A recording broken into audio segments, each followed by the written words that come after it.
ជំរាបសួរបងប្អូនថ្ងៃនេះខ្ញុំនឹងមកបង្ហាញពីរបៀបធ្វើពោតផ្ទុះដែលមានពីររសជាតិគឺរសជាតិប៊័រដែលជារសជាតិប្រៃហើយនិងរសជាតិខារ៉ាមែលដែលជារសជាតិផ្អែមសម្រាប់គ្រឿងផ្សំវិញបងប្អូនអាចមើលនៅក្នុងវីដេអូនេះបានចំពោះរបៀបធ្វើវិញគឺលឿនណាស់ហើយយើងចំណាយពេលតែបន្តិចប៉ុណ្ណោះដោយដំបូងបងប្អូនត្រូវកម្ដៅខ្ទះឲ្យក្ដៅហើយសម្រាប់ខ្ទះនេះទៀតបងប្អូនត្រូវយកខ្ទះណាដែលក្រាស់មិនងាយខ្លោចប្រសិនជាបងប្អូនយកខ្ទះស្ដើងពោតរបស់យើងហ្នឹងក៏វាមិនផ្ទុះបានល្អនោះដែរដំបូងយើងត្រូវកម្ដៅខ្ទះឲ្យក្ដៅបន្តិចបន្ទាប់មកយើងដាក់ប៊័រឲ្យរលាយល្អហើយយើងដាក់អំបិលមួយចុងស្លាបព្រាកាហ្វេបានហើយព្រោះកាលណាដែលអ្នកទាំងអស់គ្នាដាក់អំបិលច្រើនវាធ្វើឲ្យពោតផ្ទុះរបស់យើងហ្នឹងប្រៃខ្លាំងព្រោះប៊័ររបស់យើងហ្នឹងក៏មានជាតិប្រៃបន្តិចបន្តួចរួចហើយដែរបន្ទាប់ពីប៊័រនិងអំបិលរបស់យើងរលាយចូលគ្នាហើយយើងចាប់ផ្ដើមដាក់ក្របពោតរបស់យើងទៅហើយសម្រាប់ក្របពោតអ្នកទាំងអស់គ្នាកុំដាក់ច្រើនពេកយើងដាក់ឲ្យស្មើនឹងទឹកប៊័រដែលយើងបានរំលាយវានោះទៅបានហើយសម្រាប់ភ្លើងវិញយើងប្រើភ្លើងមធ្យមឬក៏ 40% បានហើយយើងកូរច្របល់ចុះច្របល់ឡើងរហូតទាល់តែក្របពោតរបស់យើងនឹងរាងក្តៅបន្តិចទើបយើងតម្រៀបវាឲ្យស្មើដូចក្នុងវីដេអូបែបនេះដើម្បីឲ្យពោតរបស់យើងនឹងវាក្តៅសព្វល្អនៅពេលដែលឃើញក្របពោតរបស់យើងផ្ទុះបាន2-3ក្របហើយបងប្អូនចាប់ផ្ដើមយកគម្របឆ្នាំងមួយមកគ្របលើវាបើសិនជាបងប្អូនមិនគ្របលើវាទេវាអាចនឹងខ្ទាតចេញមកក្រៅទាំងអស់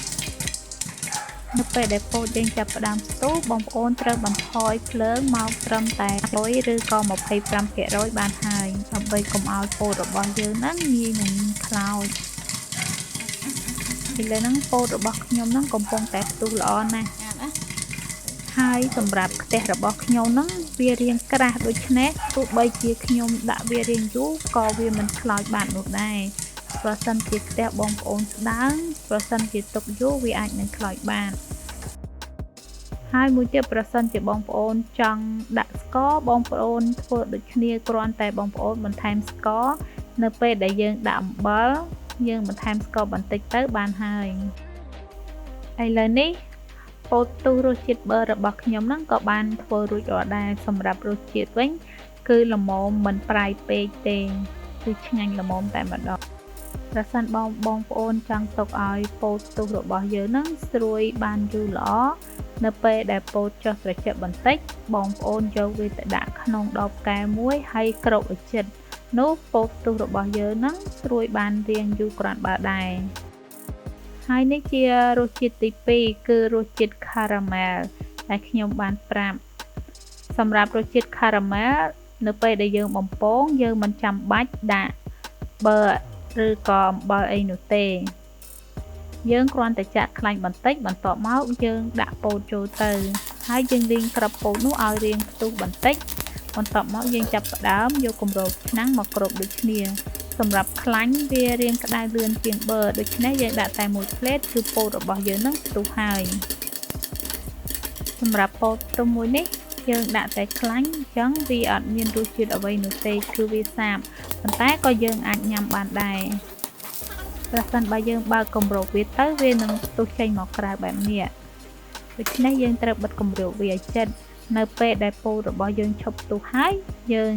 ចាប់ផ្ដើមបិទភ្លើងនិងបើកគម្របវាតែម្ដងបន្ទាប់ពីយើងផ្ទុះពោតរួចរាល់ហើយយើងចាប់ផ្ដើមមកធ្វើរសជាតិខារ៉ាមែលទាំងអស់គ្នាដោយដំបូងអ្នកទាំងអស់គ្នាត្រូវចាក់ស្ករចំនួន150ក្រាមចូលទៅក្នុងខ្ទះហើយរំលីងរហូតតតែស្កររបស់យើងនឹងរលាយនិងឡើងពណ៌ក្រហមឬក៏ឡើងជើងអង្ក្រងយើងធ្វើបែបនេះដើម្បីឲ្យស្កររបស់យើងនឹងមានពណ៌ក្រហម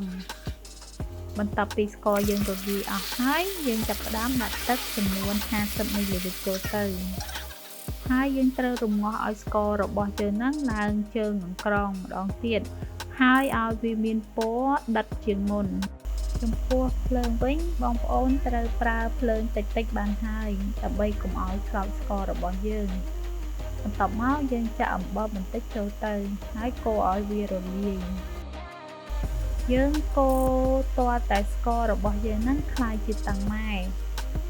ឬបងប្អូនអាចយកស្កររបស់យើងមួយតក់ទៅបន្តនៅក្នុងទឹកឬក៏ទុកឲ្យវាត្រជាក់កាលណាស្កររបស់យើងឡើងរឹងស្រួយមានន័យថាស្កររបស់យើងហ្នឹងអាចប្រើការបានហើយបន្ទាប់មកយើងអាចបិទភ្លើងបានហើយយើងដាក់ប៊ឺមួយដុំចូលទៅហើយកូរឲ្យវារលាយជាមួយទឹកស្ករដែលយើងបានរំងាស់នោះបន្ទាប់មកយើងចាប់ផ្ដើមដាក់ baking soda ចំនួន5ក្រាមចូលទៅហើយយើងកូរឲ្យវារលាយសព្វជាមួយទឹកស្ករដែលយើងបានរំងាស់នោះជាថ្មីម្ដងទៀតបន្ទាប់ពីទឹកស្កររបស់យើងបានរលាយជាមួយ baking soda ហើយយើងគ្រាន់តែយកទឹកស្កររបស់យើងហ្នឹងមកច្របល់ជាមួយពោតដែលយើងបានបំពងនោះជាការស្រេចសម្រាប់រសជាតិវិញបងប្អូនអាចថែមថយទៅតាមចំណង់ចំណូលចិត្តបើសិនជាបងប្អូនចូលចិត្តផ្អែមអាចដាក់ទឹក caramel រាងច្រើនបន្តិចក៏បានដែរឥឡូវនេះពោតទូសពីរសជាតិរបស់ខ្ញុំរសជាតិប៊ឺដែលមានរសជាតិប្រៃឡែមហើយនិងរសជាតិ caramel ដែលមានរសជាតិផ្អែមរបស់ខ្ញុំហ្នឹងក៏បានធ្វើរួចរាល់ដែរសូមអរគុណបងប្អូនដែលបានទស្សនាវីដេអូនេះបើសិនបងប្អូនមិនទាន់បានជួយចុច Subscribe ទេសូមជួយចុច Subscribe ដល់ Channel YouTube របស់ខ្ញុំផងដើម្បីទទួលបានវីដេអូថ្មីៗជាបន្តទៀតអរគុណច្រើនបងប្អូនជម្រាបលា